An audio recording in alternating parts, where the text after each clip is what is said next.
Ligger der lige 2 små mislinger der. Og der ligger de og sover. Ja, kom nu bare ud.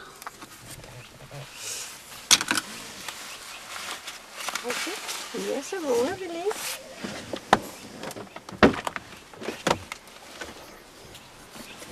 Ja, hej.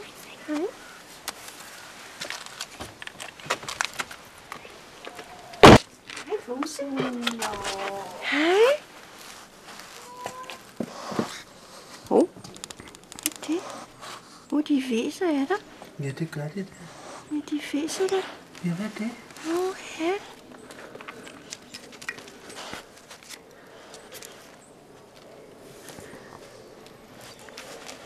Ja.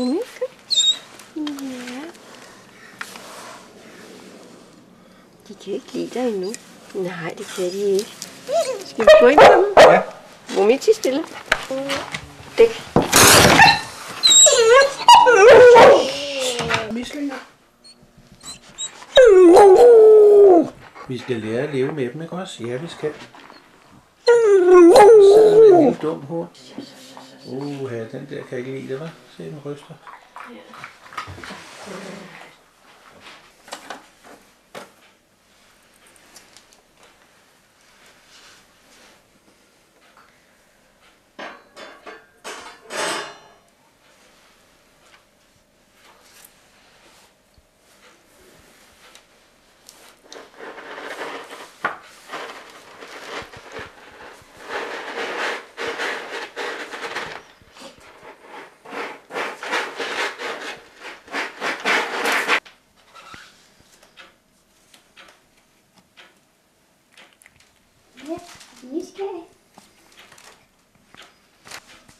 Den her var lige overstikke næsen i vandet. Den blev forskrækket over, der var vand i.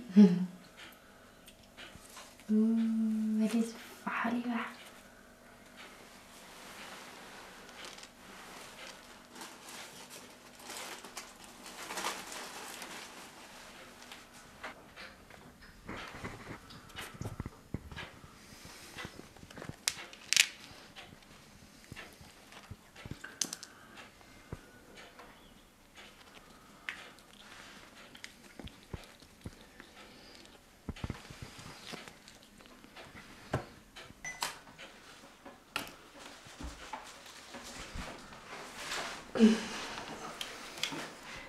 Så må du hellere rejse dig op og tage den. Så er hun nede igen.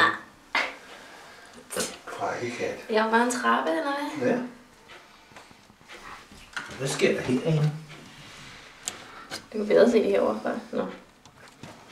Ja, kom helt op på mig. Hvad? Jeg har ikke engang fået sat scenen rigtigt på dig. Det er da deres legetøj, jo. Så.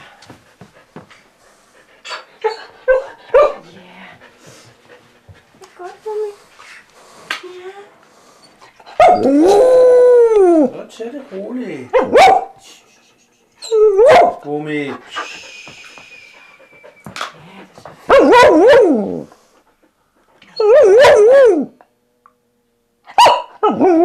Ved du hvad, det der, alt det lyd, det skræmmer jo de små katter.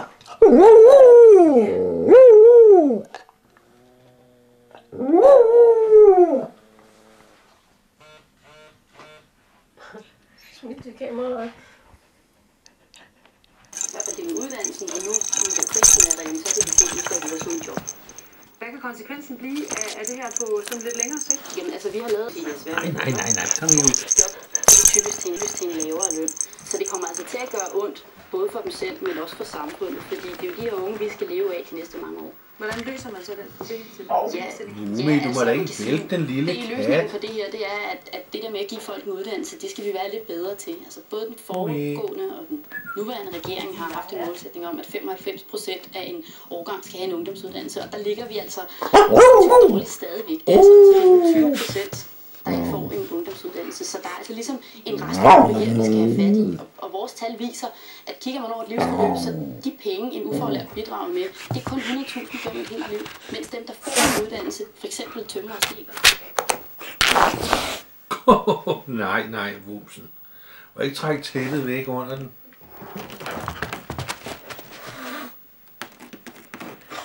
Altså, nu du får voldsom pige.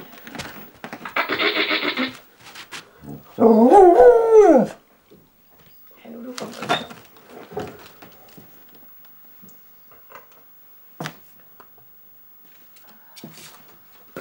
Jeg synes, du var lige lidt hård i ham. Ja, lidt hård. Er du ikke lidt for vild, Bumi? Hvad? Du får altså ikke deres legetøj.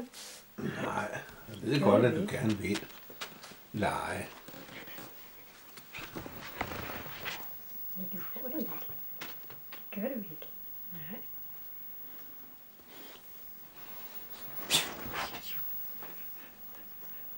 Hold den bare rundt. Ja, hold den bare rundt.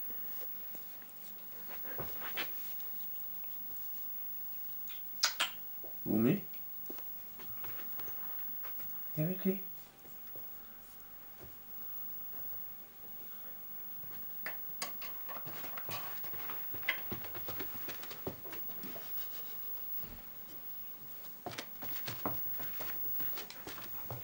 Gider han godt ligge hos dig, Rosa?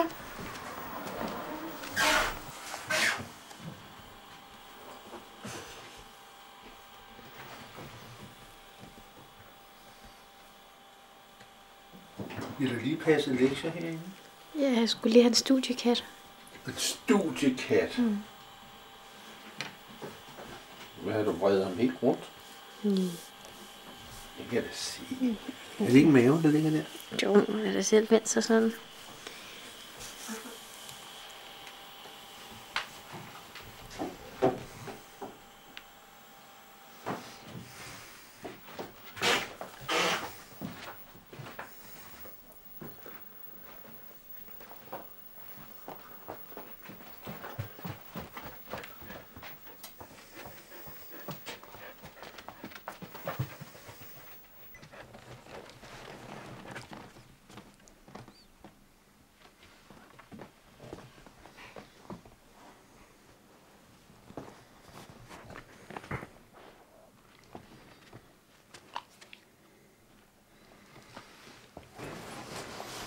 Ja, du på en lille strik, hva'?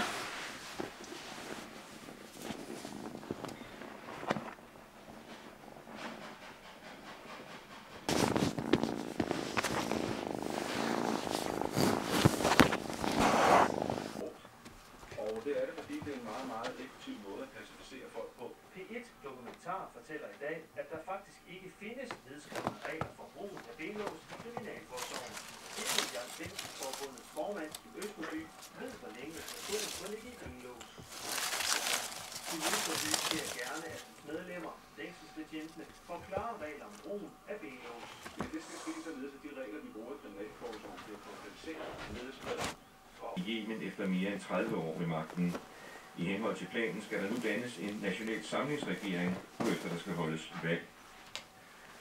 Styret i Syrien har indsat omkring 50 kampvogne mod desertører fra hæren i nærheden af byen Astan i den centrale del af landet.